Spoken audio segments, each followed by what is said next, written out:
Leute, ja, Leute, unabhängig vom Fahren. Ihr seht wirklich, dass wenn wir einwerfen, wir bringen den Ball viel zu langsam nach vorne. Viel zu langsam. Wir müssen antreiben, Leute. Die brauchen, bis sie sich in die Defensive stehen. Ja, wie wär's ein bisschen fast Bis sie stehen, können wir reinziehen, Leute. Ja, da muss aber einer rein, flüchtiger sich Ja, ich treibe an, aber ihr müsst vorne sein. Ja, aber die Center, das passiert auch mit der Point steht vor und er hat nur 3 Mitspieler. Und einer läuft doch hinterher. Der Point muss der letzte vorne sein. Alle Ja, müssen schon Leute, vorne dort das ist sein. ganz wichtig. Er kann nicht aufkommen, wenn der eine noch hinterher läuft. Dann Rebound Auch sperren. wenn er einwirft. Leute, Rebound sperren, es wird nicht gesperrt. Ihr vergesst zu sperren, ihr springt's alle, aber ihr sperrt's nicht. Die sind groß, die springen nach euch und kriegen den Rebound. Sperren, dann Rebound holen. Das ist Punkt 1. Punkt 2, und das ist jetzt ganz wichtig. Sie spielen über ihren Center in der Offense, Ja. über den Großen. Der passt runter auf den Center. Patrick ist hier. Patrick verteidigt den ganz gut. Ja? Jetzt vergesst unsere Hairpin-Defense nicht. Der ihn verteidigt, er darf nicht runtergehen. Er kann einen Schritt runter machen und drauf.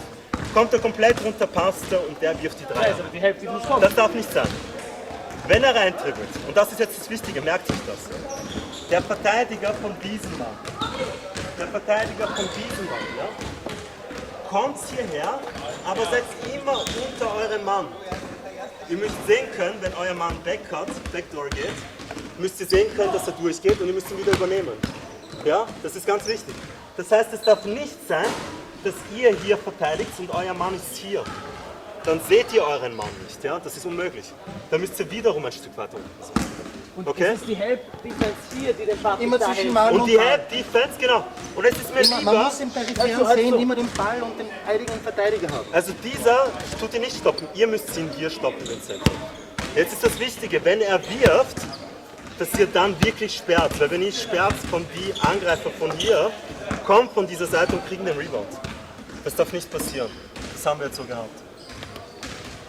Geht euch drüber ein bisschen einwerfen. Kommt's. Alles ist drin, hauen wir rein. Wir brauchen Punkte. Wir haben keine Foulstrafe. Ich kann problemlos gegen sie reingehen. Ich brauche mehr und mehr den Ball. Was gut ist, wenn ihr mal wirklich Kraft